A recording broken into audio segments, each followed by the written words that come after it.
Hello दोस्तों, आप सब कैसे हैं? मैं पवन मिश्रा। सी टेट की इस सीरीज का मेरा आज तीसरा लेक्चर है। लेक्चर 1 में मैंने क्लास 6 की जो सामाजिक और राजनीतिक जीवन की जो बुक है उसके बारे में मैंने आपको बताया था। लेक्चर 2 में क्लास 7 की जो ये सामाजिक और राजनीतिक जीवन की जो बुक है, इसके शुरू के जो 5 चैप्टर्स हैं, 5 अध्याय हैं, उसके बारे में मैंने आपको समझाया। और आज इस लेक्चर 3 में क्लास 7 की जो है सामाजिक और राजनीतिक जीवन की जो है बुक है, इसके मैं आखिरी के जो 5 चैप्टर्स बचे हैं, 6, 7, 8, 9 और 10, उसके बारे में मैं आपको बताने जा रहा हूँ। तो आप ध्यान से इसको सुनिएगा।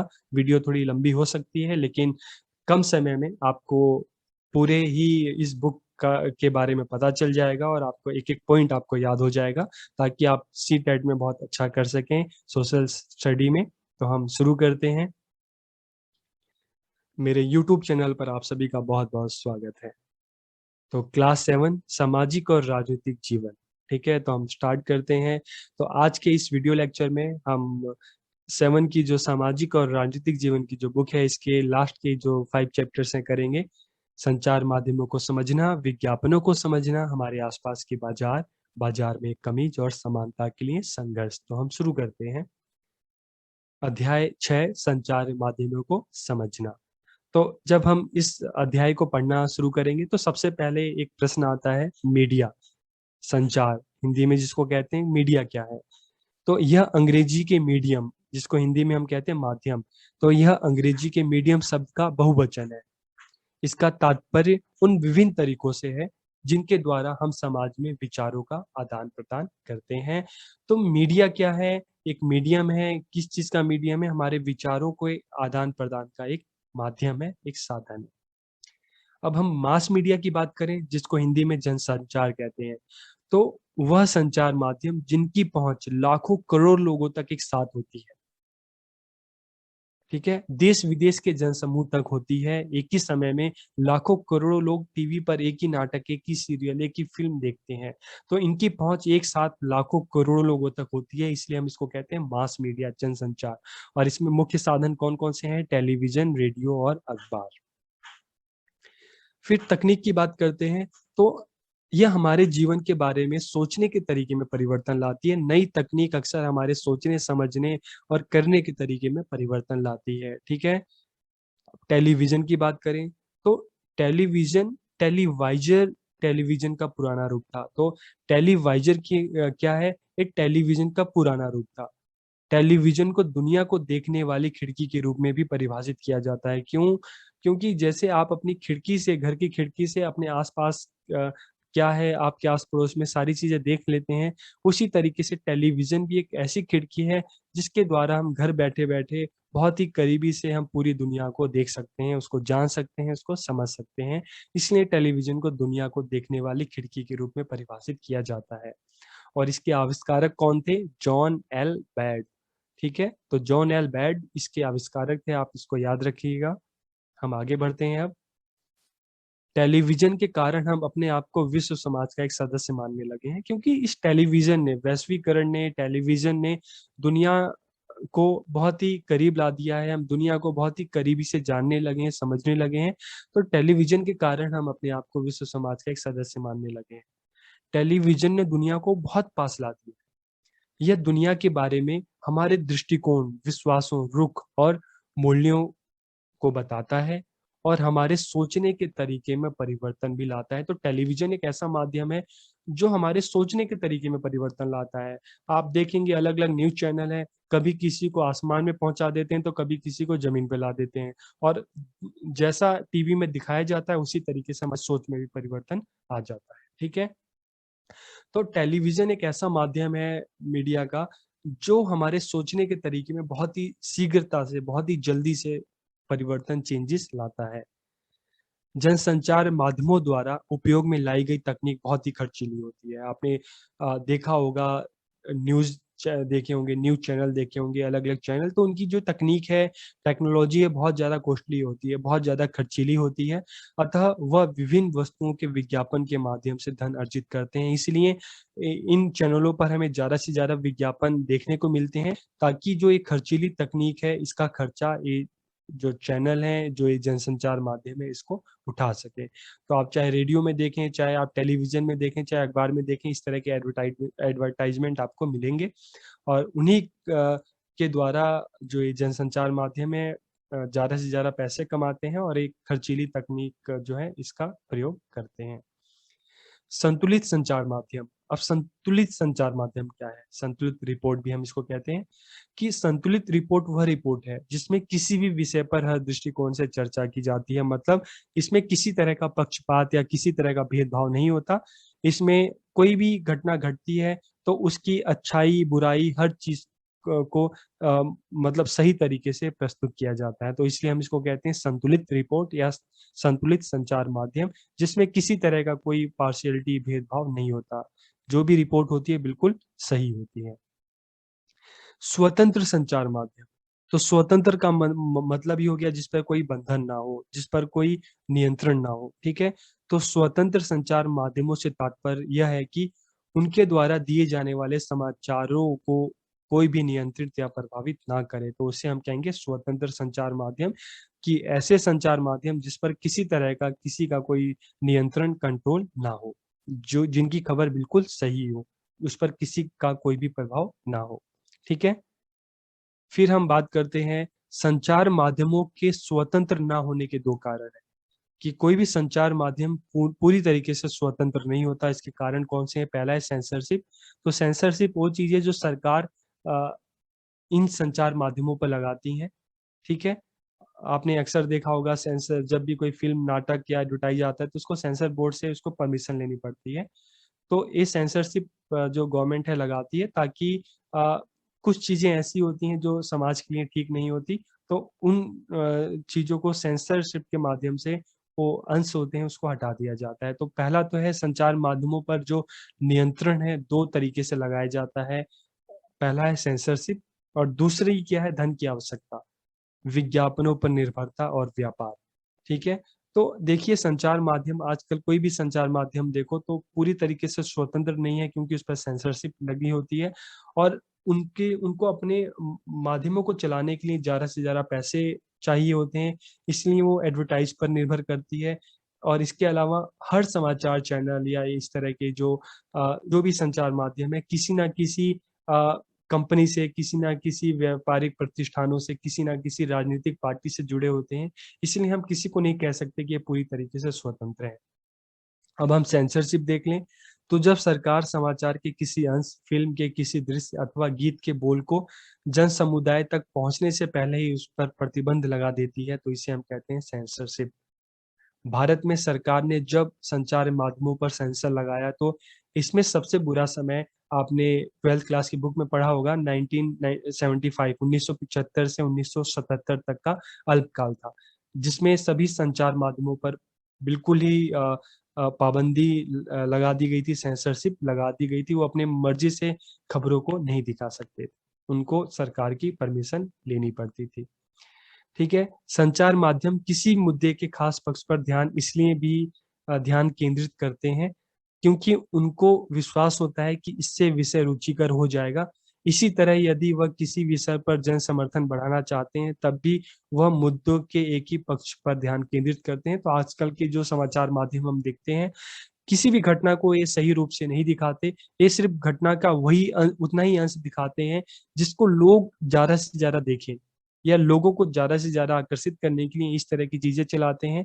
तो आजकल हम देखते हैं कि कोई भी संचार माध्यम है, आजकल सही चीज़ें दिखाने के लिए नहीं बल्कि किस लिए काम करते हैं, ज़्यादा से ज़्यादा पब्लिक का ध्यान केंद्रित करने के लिए। बेशक से समाचार सही ना हो, उसका संपूर्ण पक्ष ना दिखाकर सिर्फ़ एक ही पक्ष दिखाया जाता है ताकि लोगों को उस विषय को ज़्यादा से ज़्यादा रुचिकर बनाया जा सके और लोगों का ध्यान इस पर केंद्रित किया जा सके। तो इसलिए ये जो ये संचार माध्यम है पूरी तरीके से निष्पक्ष हो ऐसा कहना मुश्किल होता है। फिर मसौदा तय करना, अब मसौदा तय करना क्या होता है? इससे तात्पर्य है कि यह निर्णय लेना कि समाचार जो भी संचार माध्यम है, किन घटनाओं पर ध्यान केंद्रित किया जाए और किन घटनाओं पर नहीं। अर्थात क्या समाचार में दिखाने योग्य है और क्या नहीं। कई बार देखो, कोई गरीब भूख से मर जाता है, उसको नहीं दिखाया जाता, लेकिन कोई बड़ा एक्टर है कोई बड़ा हीरो है, कोई बड़ी हस्ती है, उसका जन्मदिन पे अगर उसने कोई पार्टी रखी है तो उस पर सारे मीडिया के लोग कवर करने के लिए पहुंच जाते हैं। तो अक्सर समाचार जो है, इतने माध्यम जो है, एक कोई भी घटना दिखाने से पहले मसौदा तैयार करते हैं कि क्या दिखाएं, क्या ना दिखाएं, क्या है चीजें दिखाएं तो पब्लिक ज्यादा देखेगी, क्या दिखाएं तो पब्लिक नहीं देखेगी। तो क्या दिखाना है, क्या नहीं दिखाना, ये तय करना, इसे हम क्या कहते हैं, मसौदा तय करना, क्या दिखाने योग्य है, क्या नहीं। हमारे जीवन पर महत्वपूर्ण प्रभाव डालने और हमारे विचारों को निर्मित करने में मुख्य भूमिका होने के कारण ही ये कहा जाता है कि संचार माध्यम ही हमारा मसौदा या एजेंडा तय करते हैं। वो सही खबर खबर सही हो या गलत हो, इससे इतना मतलब नहीं होता। किन समाचार का क्या अंश है, क्या हिस्सा है जिसको लोग ज़्यादा देखेंगे, ये ज़्यादा महत्वपूर्ण होता है। तो मसौदा तैयार करना कि क्या दिखाने योग्य है, क्या नहीं। ठीक है, ये समझ में आ गया होगा आपको। पीने के पानी की समस्या एक अत्यंत गंभीर समस्या है जो सिर्फ भारत की नहीं, दुनिया भर की है। लेकिन फिर भी संचार माध्यम इन विषयों पर हमारा ध्यान केंद्रित कराने में असफल रहते हैं, जो हमारे जीवन के लिए महत्वपूर्ण है। ठीक है? तो एक देखते हैं कि पीने के पानी की समस्या बहुत ही महत्वपूर्ण समस्या है, लेकिन फिर भी संचार माध्यम इस पर हमारा ध्यान पूरी तरीके से केंद्रित कराने में असफल रहते हैं। तो इस तरह का सीटेट में प्रश्न भी पूछ सकते हैं कि ऐसी कौन-सी समस्या है जिस पर संचार माध्यम जो है हमारा ध्यान पूरी तरीके से केंद्रित कराने में असफल रहे हैं, तो कौन-सी समस्या है? पीने के पानी की समस्या। तो इसको आप ध्यान रखना। लहरिया समाचार पत्र, तो लहरिया समाचार पत्र क्या है? यह उत्तर प्रदेश के चित्रकूट जिले की 8 दलित महिलाओं द्वारा हर 15 दिन में निकाले जाने वाला एक समाचार पत्र है। यह स्थानीय बुंदेली भाषा में प्रकाशित होता है। वहाँ की स्थानीय भाषा क्या है? बुंदेली, जिसमें 8 पृष्ठ होते हैं, 8 पेज। इसमें दलितों से संबंधित विषयों, स्त्रियों के प्रति हिंसा और राजनीतिक भ्रष्टाचार से संबंधित रिपोर्ट होती है। तो लहरिया समाचार पत्र उत्तर प्रदेश के चित्रकूट जिले में 8 दलित महिलाओं द्वारा हर 15 दिन पर निकाला जाता है। बुंदेली भाषा है, 8 पृष्ठ हैं और इसमें दलितों की समस्याएं, स्त्रियों के प्रति हिंसा और राजनीतिक भ्रष्टाचार से संबंधित रिपोर्ट हो आती है। अब हम अध्याय 7 लेते हैं, विज्ञापनों को समझना। तो विज्ञापन, यह हमारा ध्यान विभिन्न प्रकार के उत्पादों की ओर आकर्षित करते हैं और उनका सकारात्मक वर्णन करते हैं, जिससे हम उन्हें खरीदने में रुचि लेने लगते हैं। तो आप अक्सर आप जो कपड़े पहनते हैं, जो सामान इस्तेमाल करते हैं, जो फ़ोन आपके पास है, तो उस पर कहीं न कहीं, किसी न किसी रूप में विज्ञापनों का प्रभाव ज़रूर होता है। तो विज्ञापन क्या करते हैं, अलग-अलग वस्तुओं की तरफ हमारा ध्यान आकर्षित करते हैं और उसका इस तरह से वर्णन करते हैं कि जिससे हम उसको खरीदने में रुचि लेने लगते हैं। अब आता है ब्रांडिंग। तो प्रारंभिक स्तर पर ब्रांडिंग का अर्थ है किसी उत्पाद पर किसी विशेष नाम या चिन्ह की मुहर लगाना। एक उत्पाद को बाजार में प्रचलित अन्य उत्पादों से भिन्न दिखाने के लिए ऐसा किया जाता है। तो आप बाजार में देखोगे, शर्ट पैंट तो बहुत तरह की है, लेकिन उनमें से भी अलग-अलग जो कंपनी है, ठीक है, चाहे हम लिवाइस की बात करते हैं, इसी तरीके से ज़ारा की बात करते हैं, तो अलग-अलग जो कंपनी है, वो अपने सामान को दूसरों से अलग दिखाने के लिए किसका इस्तेमाल करती हैं? ब्रांडिंग का इस्तेमाल करती हैं। अलग-अलग अपने जो मुहर लगाती हैं, एक ठप्पा है एक तरह का, ठीक है? जिससे वो अपने सामान को दूसरों से अलग दिखा सकें। तो ब्रांडिंग का जो शाब्दिक अर्थ क्या होता है? वर्ड मीनिंग क्या होती है? ब्रांडिंग या दागना। शब्द पशुपालन की ज़रूरत से निकला है। ये शब्द कहाँ से निकला है? पशुपालन की ज़रूरत से निकला है। आप अक्सर देखते होंगे कि अपने पशुओं की पहचान के लिए पशुपालक जो होते हैं, पशुओं पर एक खास किस्म का चिन्ह दागने लगे, इसे ब्रांडिंग कहा जाता है। तो ब्रांडिंग किससे निकला है? पशुपालन की ज़रूरत से निकला था, ठीक है? और पहले क्या करते थे लोग, अपने पशुओं को दूसरों से अलग दिखाने के लिए उन पर किसी तरह का मुहर या ठप्पा लगा देते थे, कोई नाम लिख देते थे, ताकि वो अपने पशुओं को दूसरों से अलग दिखा सके, ठीक है? तो पशुओं पर खास चिन्ह दागने लगे और इसे ही ब्रांडिंग कहा जाता है। और आज के समय में दुनिया भर में देखोगे तो विभिन्न अलग-अलग तरह के ब्रांड हैं, जो अपने सामान को दूसरों से अलग दिखाने के लिए अपना अलग-अलग ब्रांड है, अपनी अलग-अलग मुहर है, उस पर वो लगाकर बेचते हैं। फिर विज्ञापन का प्रयोग वस्तुओं की बिक्री को बढ़ाने के लिए किया जाता है। विज्ञापन विभिन्न वस्तुओं के प्रति हमारा दृष्टिकोण परिवर्तित कर देते हैं। तो विज्ञापन क्या है कि अलग-अलग वस्तुओं के प्रति हमारा इस तरह से दिखाए जाते हैं कि हमारे सोचने का तरीका ही बदल जाता है और हमें लगता है कि ये चीज़ सबसे अच्छी है और हमें इसका प्रयोग करना चाहिए। तो हमारे सोचने का तरीका ही बदल देते हैं। विज्ञापन अधिकतर हमारी व्यक्तिगत भावनाओं को केंद्र बनाने की कोशिश करते हैं। आप अलग-अलग डाबर लाल तेल देखोगे, आप बॉर्नविटा, हॉर्लिक्स देखोगे, बेशक से दूध में कितना भी शक्ति हो, लेकिन एडवर्टाइज़ इस तरह से दिखाते हैं कि अगर आपने दूध में हॉर्लिक्स नहीं डाला, कॉम्प्लान नहीं डाला, तो आप अपने बच्चों का ध्यान नहीं रखते। तो जैसे ही जो पेरेंट्स हैं उनके पास पैसा आता है, वो तुरंत बॉर्नविटा, हॉर्लिक्स, डाबर लाल तेल खरीदते हैं, और जब खरीद लेते हैं और उसका इस्तेमाल करते हैं अपने बच्चों के लिए, तब उनको लगता है कि नहीं, अब हम अपने बच्चों का सही से ख्याल रखते हैं। तो विज्ञापन अधिकतर हमारी व्यक्तिगत भावनाओं को केंद्र में बनाने की कोशिश करते हैं। विज्ञापन का उद्देश्य क्या होता है? लोगों से एक विशेष ब्रांड की चीज़ें खरीदवाना, ये उनका मुख्य उद्देश्य होता है। उत्पाद, इसका आशय किसी वस्तु अथवा सेवा से है, जिसे बाजार में बेचने के लिए बनाया गया हो। विज्ञापन धनी और प्रसिद्ध लोगों पर हमारा ध्यान केंद्रित करके हमें गरीबी, आत्मसम्मान और भेदभाव आदि के बारे में सोचने से दूर करते हैं। तो एक खामियाँ भी हैं विज्ञापनों की, कि अक्सर हम चकाचौंध में इसके द्वारा तो लग जाते हैं, उसके बारे में सोचते हैं, लेकिन जो हमारी समाज की जो वास्तविक समस्याएँ हैं, उससे हम दूर हटने लगते हैं। फिर हम अगर अध्याय 8 की बात करें, हमारे आसपास के बाज़ार, तो इसमें क्या-क्या चीज़ें हैं? साप्ताहिक बाज़ार किसे कहते हैं? तो आप सबको पता है, सप्ताह में किसी एक दिन लगने वाला बाज़ार जो किसी एक स्थान पर लगता है, उसे हम साप्ताहिक बाज़ार कहते हैं। जैसे सोम बाज़ार, मंगल, बुध, बृहस्पति, शुक्र, शनि बाज़ार, बाज़ार, संडे मार्केट। तो इस तरह से सप्ताह के किसी एक निश्चित स्थान पर, किसी एक निश्चित दिन लगने वाला बाज़ार साप्ताहिक बाज़ार कहलाता है। अब व्यापारी कौन है? वे लोग जो वस्तु के उत्पादक और उपभोक्ता के बीच में होते हैं, उन्हें व्यापारी कहते हैं, ठीक है? मान लो एक जो किसान है अपना फसल उगाता है, तो व्यापारी क्या करता है? उस फसल को किसानों से लेकर बाज़ार में जो अ, दुकानदार होते हैं, जो उनको उन तक पहुँचाते हैं, ठीक है? तो एक तरह का जो व्यापारी एक माध्यम का काम करते हैं कि वस्तुओं को किसानों से लेकर और दुकानदारों तक पहुँचाते हैं, ठीक है? तो इसलिए व्यापारी, इन्हें ही व्यापारी कहा जाता है, कि वे लोग जो वस्तु के उत्पादक और उपभोक्ता के बीच में होते हैं, उन्हें व्यापारी कहते हैं, ठीक है? उत्पादक कौन हो गया? किसान। और उपभोक्ता कौन हो गया? हम, जो सामान खरीदते हैं। और उसके बीच की जो ये श्रृंखला है, इन्हें हम क्या कहते हैं? व्यापारी। इसके बीच के लोग जो खेतों से लेकर और हमारे घरों तक सामान को पहुँचाते हैं, तो इन्हें हम क्या कहते हैं? व्यापारी। खुदरा या फुटकर व्यापारी। खुदरा या फुटकर व्यापारी किसे कहते हैं? व्यापारियों की लंबी श्रृंखला का वह अंतिम व्यापारी जो अंततः वस्तुएँ उपभोक्ता को बेचता है, तो उसे खुदरा या फुटकर व्यापारी कहते हैं। अब खुदरा या फुटकर व्यापारी, आप एक उदाहरण से समझ लो, कि मान लो किसान ने गेहूँ उगाया, ठीक है?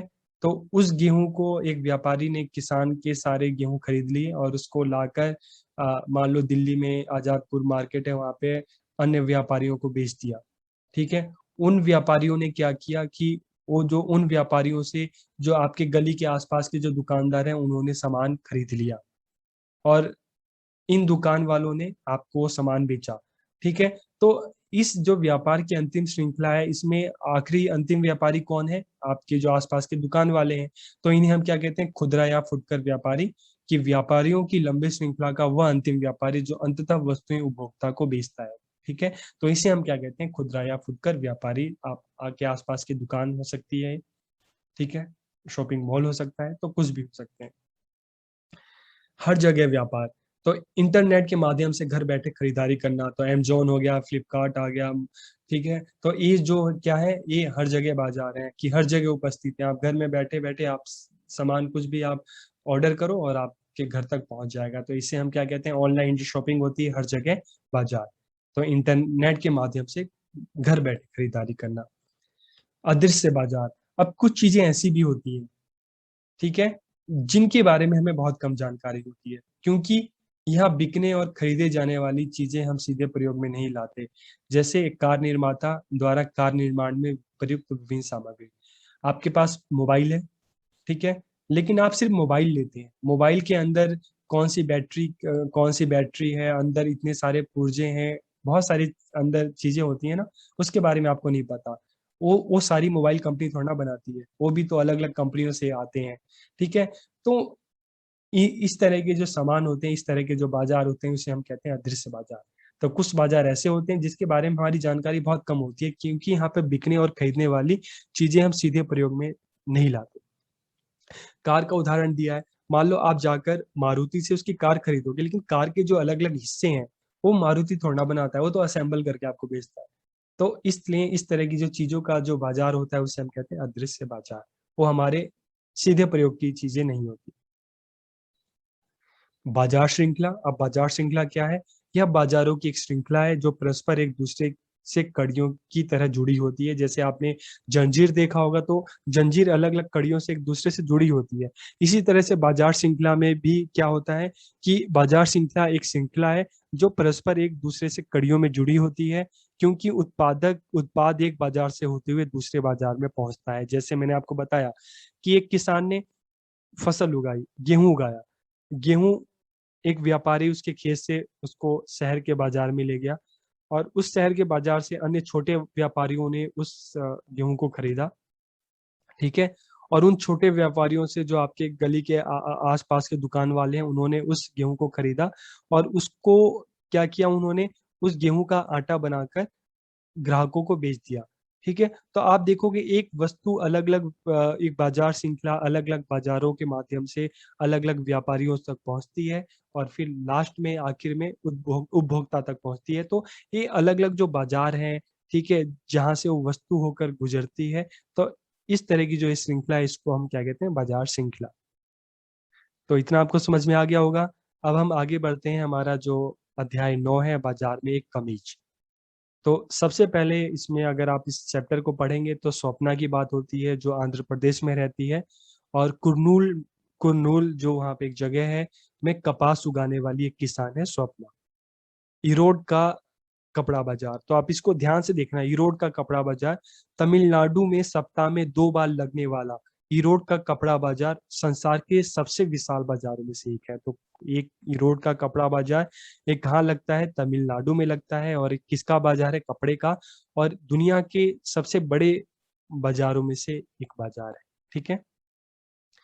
पावर लूम क्या होती है? बिजली द्वारा चलित जो करघे होते हैं जिनसे कपड़े बनाए जाते हैं, ठीक है? तो करघे हैं जिनसे सूत काटा जाता है, तो इसे हम कहते हैं पावर लूम। दादन व्यवस्था, तो दादन व्यवस्था क्या है? इस चैप्टर में आपको मिलेगा। तो इस व्यवस्था में व्यापारी बुनकरों को कच्चा माल देता है और उसे तैयार माल प्राप्त होता है। जैसे मान लो आप बुनकर हो, आप कपड़े को बुनते हो, आप धागे को बुनते हो, तो अब क्या होगा, एक व्यापारी आएगा, वो आपको कपड़े देगा, ठीक है? आपको कच्चा माल देगा और आपको उस माल को तैयार करके वापस व्यापारी को देना है। तो इस व्यवस्था को हम क्या कहते हैं? दादन व्यवस्था, ठीक है? जिसमें व्यापारी बुनकरों को कच्चा माल देता है और बुनकर उसे माल को तैयार करके वापस देते हैं। बड़े व्यापारियों और भूस्वामियों पर निर्भरता के कारण ही छोटे किसानों, बुनकरों और मजदूरों का शोषण होता है, ठीक है? बिल्कुल सही बात है कि सोसे छोटे किसानों, बुनकरों और मजदूरों का शोषण क्यों होता है? क्योंकि वो बड़े व्यापारियों, भूस्वामियों पर निर्भर है। इन समस्याओं के समाधान के कई रास्ते, जैसे उत्पादक मिलकर सहकारी संस्था बनाएं और कानूनों को दृढ़ता से पालन करें। तो अब सहकारी संस्थाएं क्या है? एक नया शब्द आया, सहकारी संस्थाएं क्या है? तो सहकारी व्यवस्था, यह व्यवस्था व्यापारियों के ऊपर निर्भरता को कम करने और बुनकरों की आमदनी बढ़ाने का एक साधन है। एक सहकारी संस्था में वे लोग जिनके हित समान होते हैं, इकट्ठे होकर परस्पर लाभ के लिए काम करते हैं। इन संस्थाओं में बुनकर सूत व्यापारी से सूत प्राप्त करके उनको आपस में बाँट लेते हैं। यह संस्थाएँ विक्रय का कार्य भी करती हैं, इस तरह व्यापारियों की भूमिका समाप्त हो जाती है और बुनकरों को कपड़ों का उचित मूल्य भी मिल जाता है। ठीक है? तो अब देखिए, अगर हम सहकारी व्यवस्था को समझते हैं, तो इसमें क्या है कि किसानों को, मज़दूरों को किसी बड़े व्यापारी पे निर्भर रहने की ज़रूरत नहीं होती। वो क्या करते हैं कि मान लो 5-6 छोटे व्यापारी हैं या 10 व्यापारी हैं, तो आपस में मिलकर अपना एक ग्रुप बना लेते हैं, एक संस्था बना लेते हैं और मिलकर काम करते हैं और जो भी मुनाफ़ा होता है आपस में उसको बाँट लेते हैं। तो इसे हम कहते हैं सहकारी व्यवस्था। इसका एक बहुत अच्छा उदाहरण हम बात करें, अमूल। अमूल आपने सुना होगा ना, अमूल दूध। तो अमूल दूध एक सहकारी व्यवस्था है। इसमें आपको पता होना चाहिए कि इसका जो मुख्य जो प्लांट है, कारखाना है, फैक्ट्री है, वो गुजरात में है और रोज़ाना तकरीबन 20 से 25,000 जो आस-पास के क्षेत्रों में जो दूध का काम करने वाले जो आप कह सकते हो जो किसान हैं, जो ग्वाले हैं, वो रोज़ाना जो दूध है इकट्ठा कर कर अमूल की जो फैक्ट्री है वहाँ पे देते हैं। तो और इस तरह से अमूल दूध की पूरे भारत भर में सप्लाई होती है। तो अमूल भी क्या है, एक सहकारी व्यवस्था है। एक किसी बहुत बड़े किसान द्वारा या व्यापारी द्वारा नहीं चलाई जाती, बल्कि हज़ारों लोगों द्वारा मिलकर चलाई जाती है, ठीक है? तो सहकारी व्यवस्था में क्या होता है कि बहुत सारे जो छोटे किसान होते हैं, वो आपस में मिलकर, जो व्यापारी होते हैं, आपस में मिलकर काम करते हैं, एक दूसरे के सहयोग से, और जो भी लाभ होता है आपस में उसको बाँट लेते हैं। निःशुल्क गणवेश योजना, यह योजना तमिलनाडु सरकार अपने यहाँ विद्यालयों में चलाती है। इसके अंतर्गत सरकार उचित मूल्य पर सहकारी संस्थाओं से कपड़ा खरीदकर उनकी मदद करती है। तो गणवेश योजना क्या है?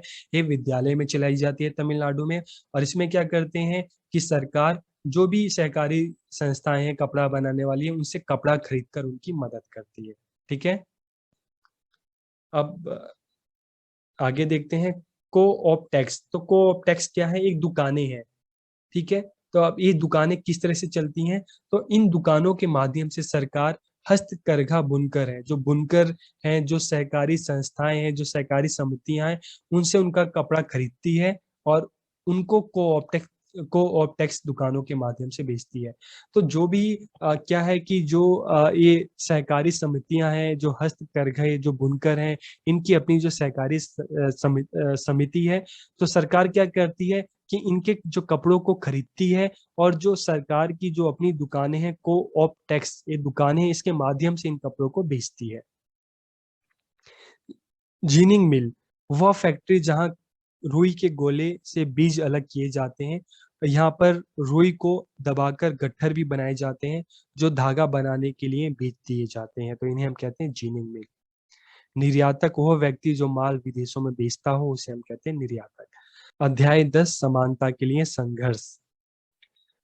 तो इसमें हम सबसे पहले पढ़ेंगे कि 2001 की जनसंख्या के आंकड़ों के अनुसार हमारी जनसंख्या में 48% महिलाएं, 13% मुसलमान, 16% दलित और 8% आदिवासी थे। तवा मत्स्य संगठन तो एक संगठन है, ये एक सहकारी समिति है, ठीक है? तो अभी तक आपको सहकारी समिति का मतलब समझ में आ गया होगा। तो यह मध्य प्रदेश के जो मछुआरे हैं, तो मछुआरों की सहकारी समितियों का एक संघ है। कि अलग-अलग जो मछुआरों की जो सहकारी समिति है, उन्होंने मिलकर एक संघ बनाया, जिसे क्या कहते हैं, तवा मत्स्य संगठन। और ये जो संगठन है क्या काम कर रहा है? ये संगठन सतपुड़ा के जो जंगल है मध्य प्रदेश में, उसमें जो विस्थापित लोग हैं, जो आदिवासी हैं, उनके लिए अधिकारों के लिए ये संगठन लड़ रहा है। छिंदवाड़ा जिले की महादेव पहाड़ियों से निकलने वाली तवा नदी। तो छिंदवाड़ा जिले की कौन-सी पहाड़ी है? महादेव पहाड़ी, और उनसे कौन-सी नदी निकलती है? तवा नदी। पर 1958 में एक बांध का निर्माण कार्य शुरू हुआ, और यह 20 साल बाद 1978 में पूरा हुआ। इससे इसका प्रभाव क्या पड़ा? इससे जंगल के एक बड़े हिस्से में पानी भर गया और आसपास का इलाका डूब गया, जिससे जंगल के निवासी अपना सब कुछ खो बैठे। इनमें से कुछ विस्थापितों ने बांध के आसपास रहकर खेती और मछली का व्यवसाय आरंभ किया, ठीक है? तो छिंदवाड़ा जिले में महादेव पहाड़ियाँ हैं, उसे जो तवा नदी निकलती है, उस पर एक बांध बनाया गया, 1958 में काम शुरू हुआ और 1978 में पूरा हुआ। इससे क्या हुआ, जंगल के एक बड़े हिस्से में पानी फैल गया, भर गया, जिससे वहाँ पे रहने वाले आदिवासियों का जो अ, घर था पूरी तरीके से वो छिन गया, और वो वहाँ से विस्थापित हो गए, और कुछ ने क्या किया कि बांध के आस-पास रहकर ही खेती करने लगे और मछली का व्यवसाय आरंभ किया, ठीक है? 1994 में सरकार ने तवा बांध के क्षेत्र में मछली पकड़ने का काम निजी ठेकेदारों को सौंप दिया। इससे क्या हुआ, इन ठेकेदारों ने स्थानीय लोगों को मछली पकड़ने के काम से अलग कर दिया और बाहर से सस्ते श्रमिक बुलाए। अब देखो, स्थानीय लोग हैं, उनका घर भी गया और जो व्यवसाय था वो भी चला गया। तो अब क्या किया स्थानीय लोगों ने, फिर अपने अधिकारों की रक्षा के लिए सभी गाँव वाले एकजुट हो गए और उन्होंने तवा मत्स्य संगठन का गठन किया, ठीक है? इस संगठन ने सरकार से मांग की कि जीवन निर्वाह के लिए बांध से मछली पकड़ने का कार्य उन्हें दे दिया जाए। यह मांग करते हुए उन्होंने चक्का जाम कर दिया अपने अधिकारों के लिए। उसके बाद इसके फलस्वरूप 1996 में मध्य प्रदेश सरकार ने उनकी मांग मान ली और उन्हें बांध से मछली पकड़ने के लिए 5 वर्ष का पट्टा लीज देना स्वीकार किया। इस तरह से 2 जनवरी 1997 को सही अर्थों में तवा क्षेत्र के 33 गांवों के लिए एक नया साल आरंभ हुआ, क्योंकि उनकी अधिकारें जो संघर्ष जिस अपने अधिकारों के लिए लड़ रहे थे, उनकी जीत हुई और सरकार ने उनकी मांग मान ली। तो 2 जनवरी 1997 का जो समय था, सही अर्थों में उनके लिए एक नया साल था। टिहरी बांध यह उत्तराखंड में स्थित है। टिहरी बांध कहाँ है? उत्तराखंड में स्थित है। अभयारण्य किसे कहते हैं? जंगली पशु पक्षियों के संरक्षण हेतु निर्धारित खुला जो विस्तृत क्षेत्र होता है, जो जंगल होते हैं, इसे हम क्या कहते हैं? अभयारण्य। तो आज के इस वीडियो लेक्चर में इतना ही। तो आप मुझे उम्मीद है कि क्लास 7 की जो सामाजिक और राजनीतिक जीवन की जो बुक है, इसके सभी चैप्टर्स आप बहुत ही कम समय में इन वीडियो के माध्यम से आप उसको जान सकेंगे, समझ सकेंगे और इनमें से कोई भी क्वेश्चन आप आ जाएगा, अगर सीटेट में आ जाएगा तो आप उसको बहुत ही आसानी से कर सकेंगे। तो आप इस वीडियो को आप ध्यान से देखिए और एक-एक अध्याय जो चैप्टर है उसको अच्छे से समझिए। ठीक है? तो अभी तक हमने क्लास 6 और 7 की सामाजिक और राजनीतिक बुक को समझा, जाना और इसके बाद जो क्लास 8 की राजनीतिक, सामाजिक और राजनीतिक जीवन की बुक है, उसको हम समझने की कोशिश करेंगे, जानेंगे। ठीक है? तो आपको ये वीडियो कैसा लगा? आप अपनी राय ज़रूर दीजिए, कमेंट ज़रूर करिए और अच्छा लगे तो अपने दोस्तों के साथ शेयर कीजिएगा, सब्सक्राइब कीजिएगा। आप सबका बहुत-बहुत धन्यवाद।